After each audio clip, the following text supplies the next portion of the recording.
Hey guys, Ben, JB, K9 of mine.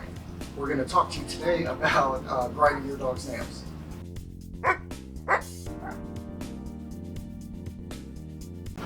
Keeping your dog's nails trimmed is very important.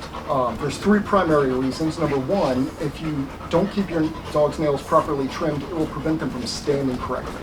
And this can lead to joint problems. Sorry, we're playing right now. This can lead to joint problems and pain over time. Number two, if your dog's nails are really long, you are more likely to get scratched up while you're roughhousing with your dog, or if your dog likes to jump up on people, she could end up leaving scratches or cuts with long nails. Number three, it will help protect your stuff. If your dog has really long nails, she might scratch your floors or your furniture, and you'll be able to keep them better protected by just keeping your dog's nails the proper size. So you can grind or clip your dog's nails. It doesn't really matter. You're going to pull me out of the frame. You just need to decide what works best for you and your dog. I like to grind JB's nails because, number one, I think you are less likely to injure your dogs quick when you're using a grinder. Number two, you can round off the nails with a grinder, which is hard to do with a pair of clippers.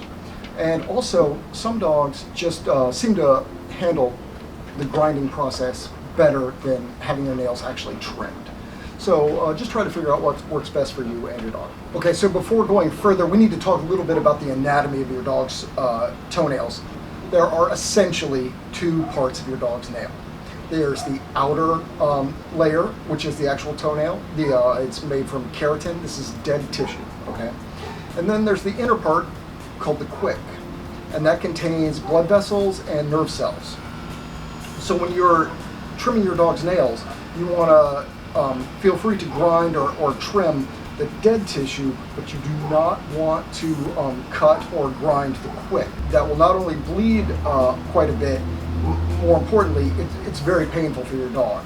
If you have a dog with clear nails, finding the quick is real easy. You can just see it. All right. If you look carefully at the nail, it'll look like there's an outer nail, and then you'll see like a usually pink colored or maybe gray inner nail. And that inner nail is the quick. So you can just, with a dog with clear nails, you can just grind or trim and visually make sure that you're not gonna get into the quick.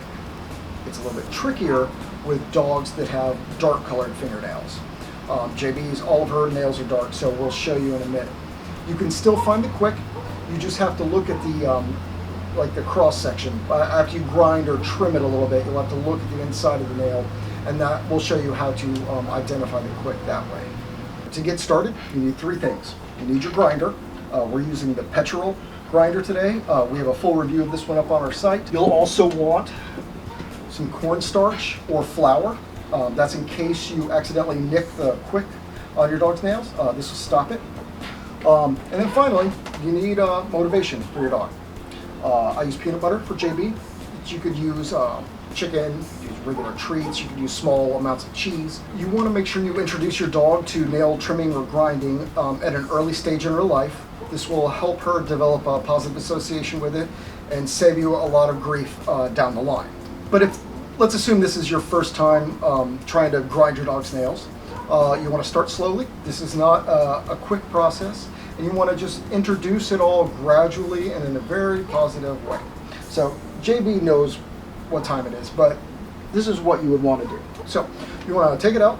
Most dogs will try to check out anything new or weird or something like that. Let her check it out, smell it.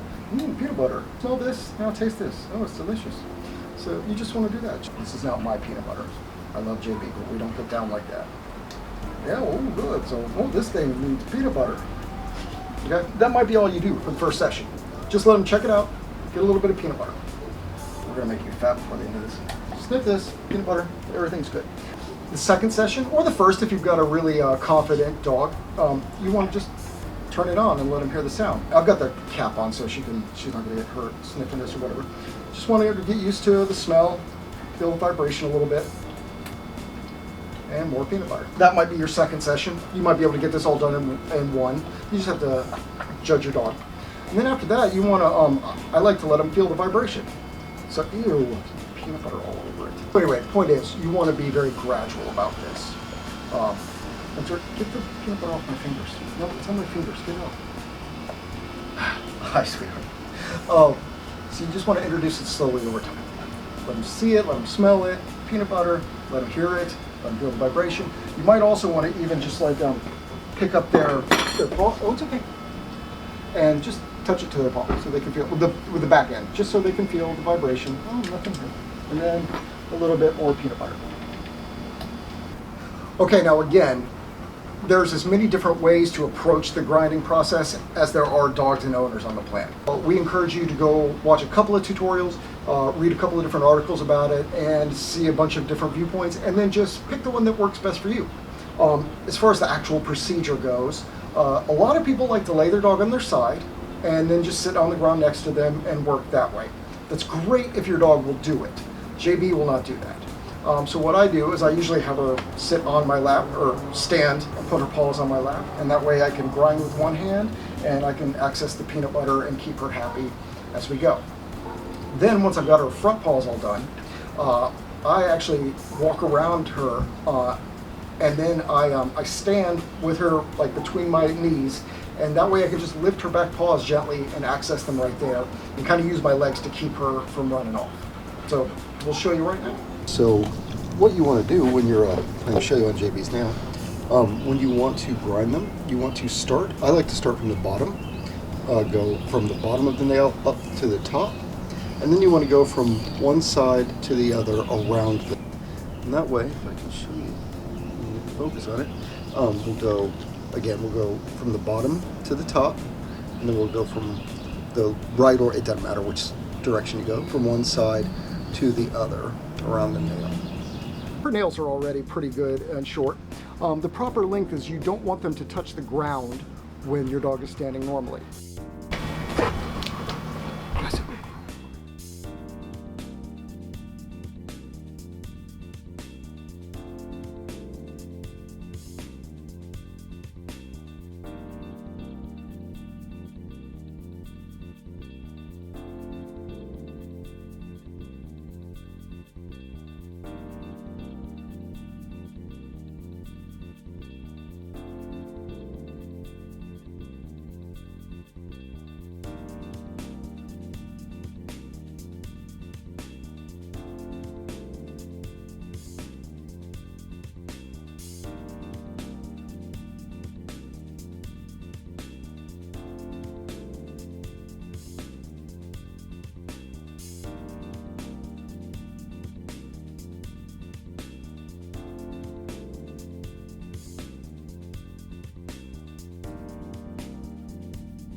All right, so there you go, guys. We appreciate you watching. That's how you grind your dog's nails in a nutshell. Remember that you want to keep your dog's nails the right length. You want to be careful not to injure your dog's quick while you're doing the trims or grinding. And number 3, that you want to keep the process positive and fun for your dog so they'll learn to accept it over time. We appreciate you watching. Make sure you check out the website, and we'll see you next time.